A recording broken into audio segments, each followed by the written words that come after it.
Nandito kami ngayon sa Coffee Cafe sa Tumana, Marikina. Order muna kami ng makakain at may inom bago kami mag-interview mamaya sa Marikina Public Market. Order kami ngayon ng cheesecake frap tsaka milk tea na less sugar. Winter melon yung flavor, tapos muffin. Parang lemon glaze ata to.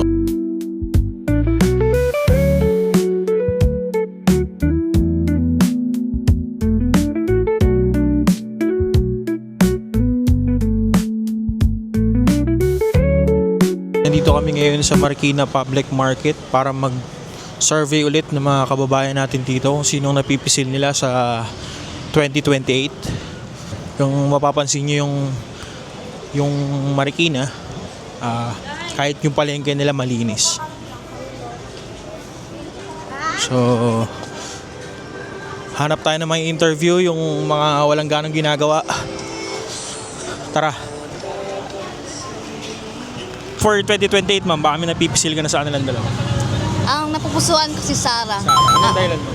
Kasi ano siya matapang, tsaka tuwid. Tignan mo, di ba? Imbis na pagtuunan nila ng pansin yung flood control, kasi ang dami namang ebidensya, kita naman lahat. Pero pinagpipilitan nilang impeach si Sarah, di ba? Tsaka, ano si Sarah talaga, kahit naman nung mayor pa siya, di ba, sa Davao, makikita mo talaga yung pamamalakad niya. Ang dami nagsasabi, safe na safe. Hindi tulad ng sinasabi nila Bongbong ngayon, nila, sinin? Romuald, sinin? Remulia. Oo, na safe daw ang Pinas. Diyos ko, paano safe, di ba? Takot ka na lumabas. Tingnan mo yung nangyari ngayon na rider, sinaksak, di ba? Wala na, takot na talaga ang mga Pinoy ngayon lumabas kahit alas 7 pala ng gabi, lalo na mga estudyante, wala na. Hindi tulad nung panahon ni Digong. Kahit sabi mo alas sa madaling araw, safe ka kasi talagang naglilipa na yung mga pulis ngayon. Walang pakialam si Marcos, si halata naman. Another question. Sa mga nagawa ni VP Sara, ano yung pinaka-nagustuhan niyo? Kasi dito, nung naging vice president siya, di ba? Wala pa naman akong nakikita, pero kasi di ba parang hininto yung pamamalakad niya kasi nga dahil marami daw anomalya, ganyan-ganyan. Pero sa tingin ko, kahit naman mas pa rin ako kay Sarah. Wala pa akong nakikita na nagagawa niya. Pero sa Davao, marami na akong nalalaman. Kasi syempre sa Facebook, mga bias na kasi ngayon ng ABS-CBN, GMA. Karamihan mo makikita talaga yung totoong nangyayari sa Facebook. Kasi katulad yung mga vlogger, mga ganyan. Talagang doon mo makikita yung totoo. Sa impeachment po ni VP Sara, pabor ka po ba? Ako, pabor ako kasi doon mo makikita kung talagang nagsasabi siya ng totoo, hindi, di ba? Ngayon, pabor ako sa impeachment ni Sarah. Ma'am, yun lang naman yung tanong namin. Thank you po sa Salamat. For 2028, baka may napipisil na po kayo sa kanilang dalawa. Kay Lenny na lang ako. Lenny, ikaw ma'am? Ako Lainey. Lane. Lenny. Ano pong dahilan po? Kailan daw? Bakit? Kasi ang ngayon nangyayari dito parang hindi na maganda eh. Baka kay Lenny umasenso pa, di ba? Try lang naman namin pero dati naman talaga ako Duterte. Okay na. Tanong lang po, sa mga nagawa ni Mayor Lenny, yung pinaka-nagustuhan niyo? Wala pa kasi hindi ko rin alam talaga yung nangyayari kasi nga busy kami. Sa impeachment ni VP Sara, pabor po ba kayo? Na mapatanggal siya sa pwesto niya ngayon? Siguro po. Parang oo. Anong dahilan? Yun, parang wala din naman kasi nangyayari kahit umupo siya. Yun lang. Okay po. Ma'am, yun lang yung tanong namin. Thank you po sa oras. Ma'am, for 2028, baka may napipisil na po kayo sa kanilang dalawa? Kay VP Sara ako. Ano Sonny pong Duterte. dahilan mo? Maganda yung pamamalakad ng kanyang tatay. Kaya dapat ituloy yun. Kasi ngayon napakadelikado ng panahon na yun. Noong panahon ni Pangulong Duterte, magandang nagawa niya. Sobrang ganda. Ma'am, sa mga nagawa ni VP Sara, ano po yung mga pinaka-nagustuhan niyo? Totoong tao siya. Yung mga lahat, katulad yung mga ibinabato sa kanya ngayon, hindi kami naniniwala. Kasi detalyado naman sa COA yung mga inano niya. Kaya lang talagang marami akong yung pinakagusto ko sa kanya yung talagang katulad din siya ng tatay niya. Speaking po sa mga binabato sa kanya, pabor po ba kayo sa impeachment ni VP Sara ngayon? Hindi. Ano pong dahilan, ma'am? Nagsasayang lang sila ng pera tsaka ng oras. Ang daming problema ng Pilipinas, yun ang inuunan nila. Kasi alam naman natin eh. Kaya ganun, dahil gusto nila mapatalsik siya para hindi siya makalaban sa 2028. Pero sabi nga, ang katotohanan ng mananaig, hindi ang kasinungalingan. Di ba? Okay po. Ma'am, yun lang naman yung tanong namin. Thank you po sa oras niya. For 2028 po, baka may napipisil na po kayo sa kanilang dalawa. Hindi Sara po.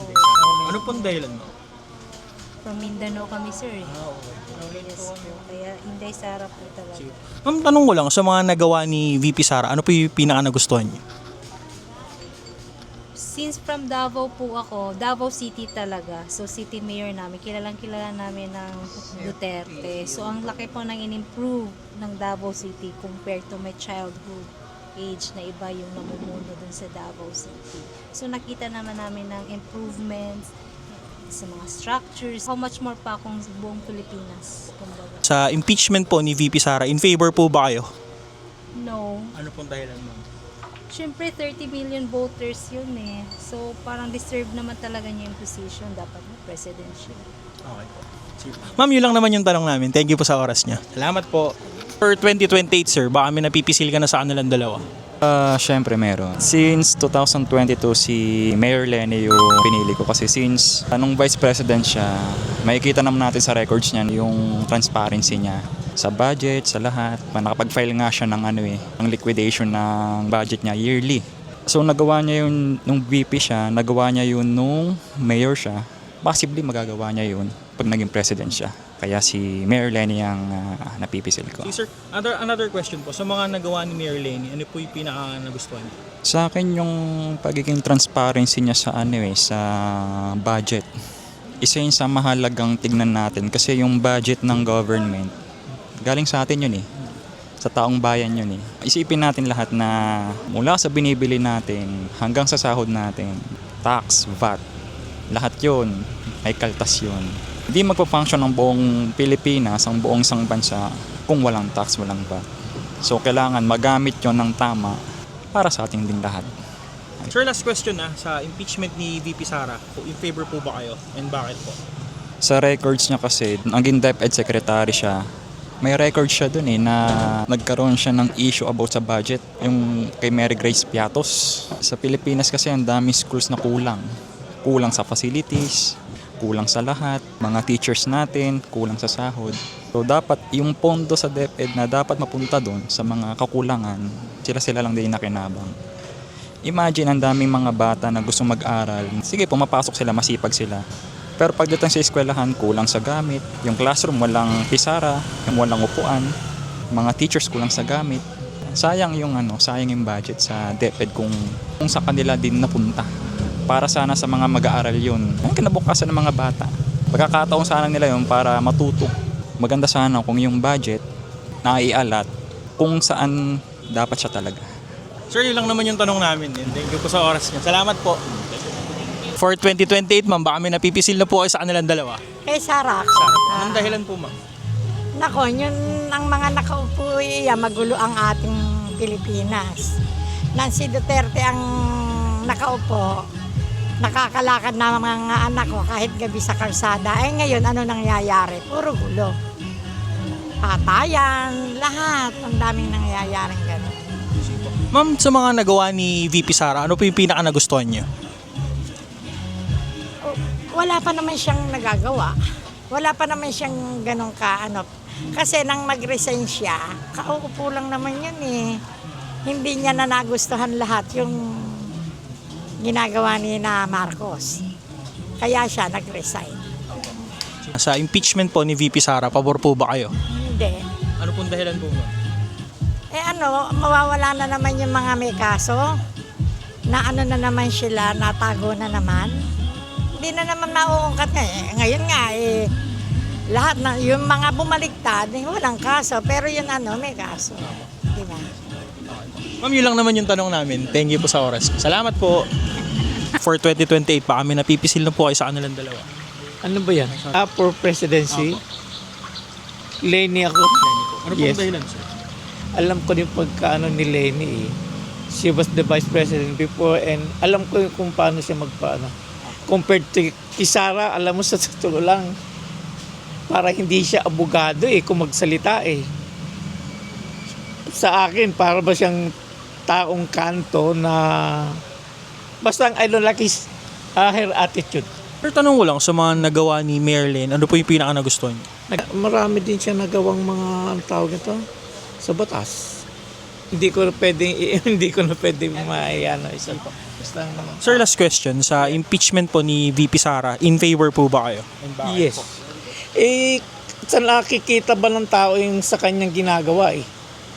Siguro kaya mas gusto kong ma-impeach talaga. Kasi nakakaano talaga. Kahit naman kayo siguro, I don't know, if kung makasara kayo, kung basang sa akin, I don't like it anymore. Okay. Sir, ilang naman yung tanong namin. Yeah. Thank you po sa oras. Salamat po. Mga for 2028, baka may napipisil na po kayo sa kanilang dalawa. Meron. Sino po? Sara. Sara po. Ano pong dahilan po? Ano ba dahilan?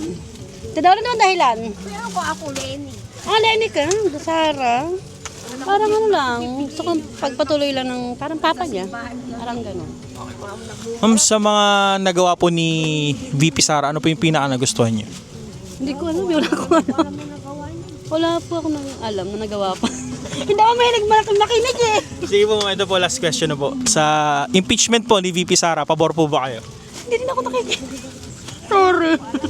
Hindi ako Sige po, sige po. Ma'am, ikaw po ma'am, bakit po Lenny?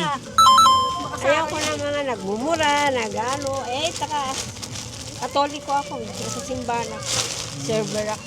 Okay po. Sige po, thank you po, thank you po. Thank you po sa oras. For 2028, baka may napipisil na po kayo sa kanilang dalawa. Sara. Inday Sara po. Ano pong dahilan ma'am? Siyempre, para mabalik na naman yung dating katahimikan sa Pilipinas, di ba? Ngayon, ang dami ng gulo, maraming patayan, maraming mga walang takot na yung mga kabataan ngayon. Dati si PRDD pa, takot, kahit maglakad tayo sa gabi, hindi tayo natatakot kasi safe tayo. Ma'am, sa mga nagawa ni VP Sara, ano po yung pinaka nagustuhan niyo? Yung pagtulong niya po sa mga Pilipino, tulad sa mga kahit na anong kalamidad po, tumutulong po siya. O sa impeachment po ba ni VP Sara, in favor po ba kayo? Mapatanggal siya sa pwesto niya? Hindi po ako, tagal-tagal na nga yan hanggang ngayon bakit pa nakapokus sila talaga sa impeachment na dapat naman. Ang tutukan sana nila ngayon yung problema ng mga tao, hindi yung pag-impeach para po sa kanya. Ma'am, yun lang naman yung tanong namin. Thank you po sa oras. For 2028, baka may napipisil ka na sa kanilang dalawa. Ay, Lenny talaga yan. Lenny po ma'am. Anong dahilan po? Basta gusto ko si Lenny. Ma'am, Ako dyan sa maldita na yan. ma'am, sa mga nagawa po ni Mayor Lenny, ano po yung pinaka nagustuhan niyo? Wala akong sabi. Sa impeachment po ba ni VP Sara, pabor po ba kayo? Oo, Ano pong dahilan ma'am? para malaman kung totoo talaga na may nakaw siya, yun. Okay po. Sige ma'am. Yun lang naman ma'am yung tanong namin. Thank you po. Ma'am, for 2028, baka may napipisil na po kayo sa kanilang dalawa. Sara, ano pong dahilan ma'am? Matapang siya. Matapang. Ma'am, sa mga nagawa ni VP Sara, ano yung pinaka nagustuhan niyo po? Yung para sa tao lang ang ginagawa niya. Para sa nakararami. Marami nahihirapan pero para sa nakararami. Ma'am, another question. Sa impeachment ni VP Sara, pabor po ba kayo? Na mapatanggal siya sa pwesto niya. Pwede ako maging pabor sa impeachment para malumabas ang katotohanan. Pero hindi para mapatay siya. Ma'am, thank you sa oras. Yun lang po.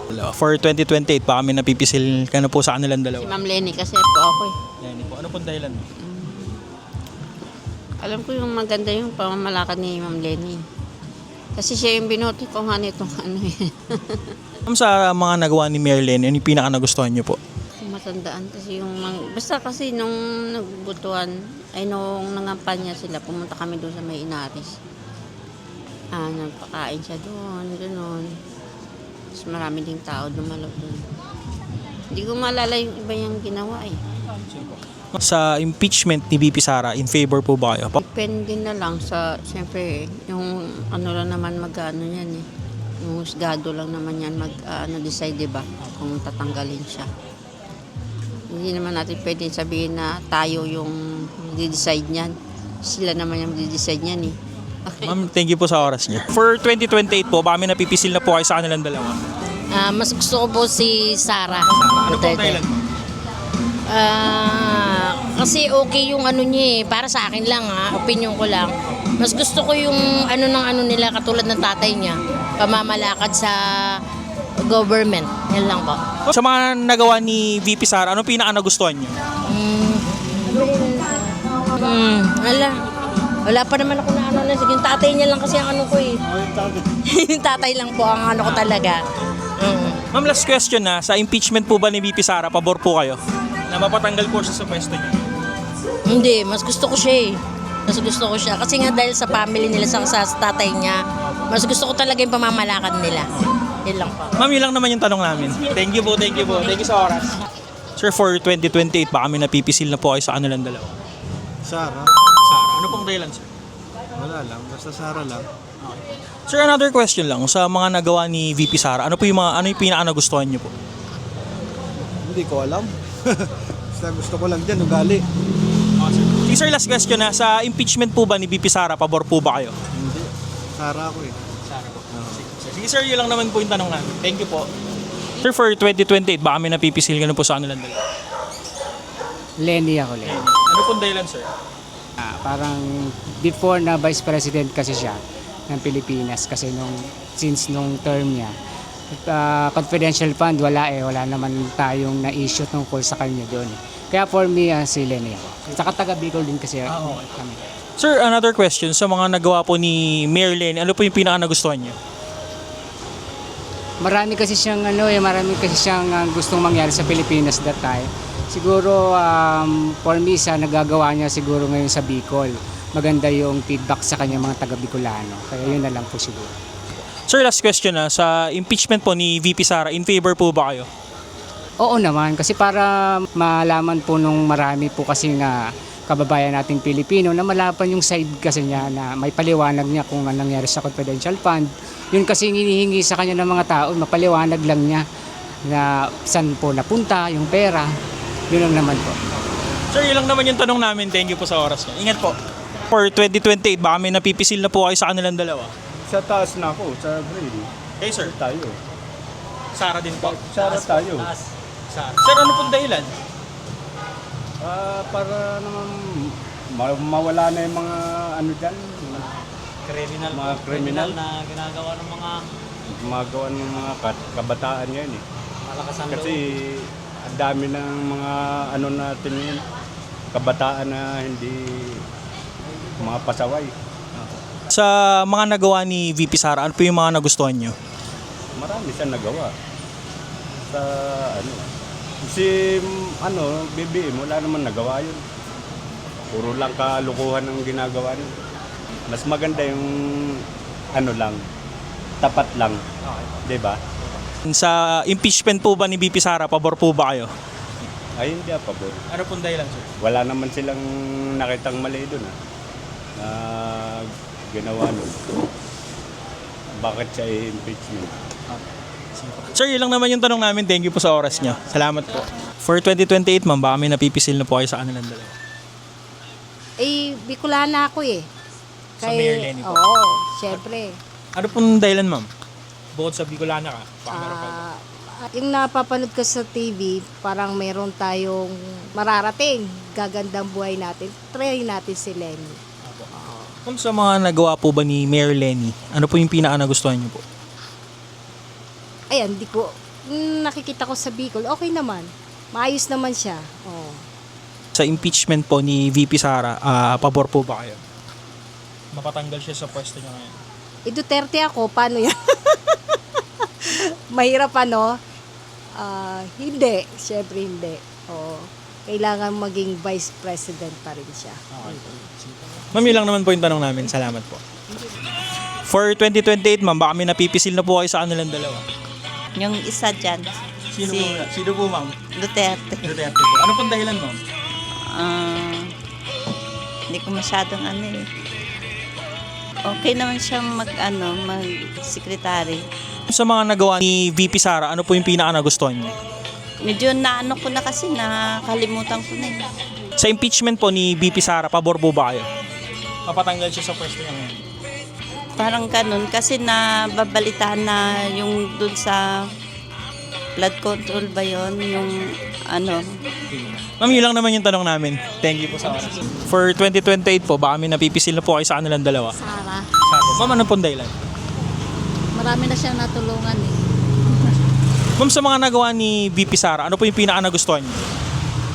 Yung pagtulong niya sa kanilang lugar doon sa Bisaya. Tapos marami siyang na anuhan dito sa pati yung tatay niya si Digong. Yun sa drug. Ma'am, last question na. Sa impeachment po ni VP Sara, pabor po ba kayo? Napatanggal siya sa pwesto niya ngayon. Hindi. Anong dahilan, ma'am? Maraming na maapektuhan. Okay. Ma'am, yun lang naman yung tanong namin. Thank you po. For 2028, baka may napipisil ka na sa kanilang dalawa. Si Inday Sara. Si Inday Sara po. Ano pong dahilan, sir? Kasi siyempre, maganda naman yung pamamalakad ng tatay niya. And dun sa kapatid niya. Kaya mas siya yung pipiliin pa rin. Okay po. Si Inday Sara. Sa mga nagawa ni VP Sara, ano po yung pinaka nagustuhan niyo? Actually, wala pa akong nakikita na ano niya. Doon pa lang sa may tatay niya. Mismo. Sa impeachment po ba ni VP Sara, pabor po ba kayo? Para sa akin, hindi. Anong dahilan, sir? Kasi kung ma-impeach siya, sa ngayon na, panahon ngayon na, parang magulo na talaga yung Pilipinas. So para sa akin, mas magandang di na ma-impeach. At sana siya yung manalo bilang presidente ng Pilipinas. Sir, yun lang naman yung tanong namin. Thank you po sa oras niyo. For 2028 po, ba may napipisil na po kayo sa kanilang dalawa? Gusto ko po si Lenny. Ano pong dahilan po? Wala, parang marami siyang nagagawang ano. Sa ano po, sa mga nagawa po ni Mayor Lenny, ano po yung pinaka nagustuhan niyo? Hindi ko maano eh, basta marami po siyang nagawa na maraming gusto, karamihan na gusto siya. Last question po, sa impeachment po ba ni VP Sara, pabor po kayo? Ano pong dahilan po? Para maalis na yung mga yung mga kurap, gano'n. Yun lang naman po yung tanong namin. Thank you po sa oras. Sir, for 2028, baka may napipisil na po kayo sa kanilang dalawa? Oo, ikaw muna. Ikaw muna, Chairman. Sagutin mo, German. Okay, sir. Sara ako. Sara. Sir, ikaw po. Sara din. Sir, ikaw. Sir, tanong ko lang po sana kung anong dahilan. Hindi, para sa akin nakita ko yung kagandahan ng ginawa ng ama eh. Kaya yun ang gusto ko. Yun lang. Sir, kayo po. Ano lang, parang susundan lang din ng anak yan yung ginawa ng tatay niya. At nag-aalat na yung mga kriminal, di ba? Sa mga nagawa ni VP Sara, ano po yung pinaka nagustuhan niyo? Hindi, sa akin naman kasi, yung mga nangyayari kasing krimen kasi nung una, yun ang inaano namin eh. Gaya niya, nagkakapalikan na naman yung mga krimen, mga droga, ang dami na naman namamatay. Kaya ang talagang inaano namin, Duterte. Yun lang. Ulit ng kamay na bakal. Sir, tanong ko lang, sa impeachment po ni VP Sara, pabor po ba kayo? Mapatanggal siya sa pwesto niya ngayon. Sa akin, no comment na lang ako. Hindi ko alam eh. Yun lang. Sige po. Sir, yun lang naman yung tanong namin. Thank you sa oras niyo. Ingat kayo, ingat. For 2028, sir, baka may napipisil ka na sa kanilang dalawa. Sara po, Sara. Anong dahilan, sir? Ha? Ano pong dahilan po? Siya lang yung nag-iisang matatag, matapang. Sir, sa mga nagawa ba ni VP Sara, ano po yung pinaka nagustuhan niyo? Yung nagawa niya, kasi hindi naman ako masyadong social media. Okay, sir. Sa impeachment po ni VP Sara, pabor ka po ba? And bakit? Ayos, pabor na rin ako para malaman na yung totoo na kung sino yung may kasalanan. Sir, ilang naman yung tanong namin. Thank you sa oras, sir. For 2028, sir, baka may napipisil na po kayo sa kanilang dalawa. Si Robredo. Si Mayor Lenny Robredo. Ano pong dahilan, sir? Okay siya. Sir, sa mga naging project po ba ni Mayor Lenny, ano po yung pinaka nagustuhan niyo? Hindi ko matanda. Sa impeachment po ba ni VP Sara, pabor po ba kayo? Okay lang. Ano pong dahilan, sir? Para mapatunayan kung talagang siya nagkasala o hindi. Sige po. Sir, yun lang naman yung tanong namin. Thank you po. Thank you. For 2028, baka may napipisil ka na sa kanilang dalawa. Mukhang si Lenny. Lenny. Oh. Dahilan, sir? Wala, magulo pag sila sila Sara. Magulo. Sa mga nagawa ba ni Mayor Lenny, ano yung pinaka nagustuhan mo? Yung pamamalakad niya sa saan ba siya ngayon? Naga. Naga, ang ganda ng mga napapanood ko lang din. Maganda. Sir, last question. Sa impeachment ba ni BP Sara, pabor ka po ba? Mapatanggal siya sa pwesto niya ngayon. Kalahating oo, kalahating hindi. Kasi may mga okay rin naman siya nagagawa. Sir, yun lang naman tanong namin. Thank you po sa oras. For 2028 ba kami napipisil ka na sa kanilang dalawa? Kay Madam Lenny po tayo. Ano pong dahilan? Si Lenny kasi hindi nabigyan ng pagkakataon mag-serve as president sa Pilipinas. Nakita naman natin kung anong nangyari, di ba? So, vice president natin yung isang kalaban niya, wala naman ding nangyari, puro rin corruption. So, bigyan natin ng chance yung talagang totoong may plano talaga sa Pilipinas. Yung kayang mamuno, tsaka kaya tayong panindigan. Yun lang. Ma'am, another question. Sa mga nagawa ni Mayor Lenny, ano yung pinaka nagustuhan mo? Ang pinakaano kasi nila dyan, yung sa bandang sa area niya, sa Bicol. Marami siyang nasimulang mga project doon, lalo na doon sa mga mahihirap. So yun, mas marami siyang natulungan, marami din siya mga fundraising. Tsaka yung mga pondong binibigay sa kanya, talagang nakikita mo, pinapublish talaga, yung hindi yung nawawala lang yung pondo. Ma'am, last question. Sa impeachment ni BP Sara, pabor po ba kayo? Tanggal siya? Yes naman. Ano pong dahilan? Kasi naman, kung titignan mo naman talaga namang dapat na talaga siyang palitan. Hindi naman siya nagpa-function as vice president natin. Tapos, yung sinasabi nilang unity, wala naman ding nangyari. So, ano pa bang pakinabang niya sa Pilipinas? Diba? Dapat na siyang tanggalin. So, kung sakali man tatakbo siya, please lang po, huwag niyo na pong iboto. Tama na po tayo, Pilipinas. Nakakaawa na tayo, tsaka nakakahiya na talaga. Ma'am, yun lang naman yung talong namin and thank you sa oras niyo.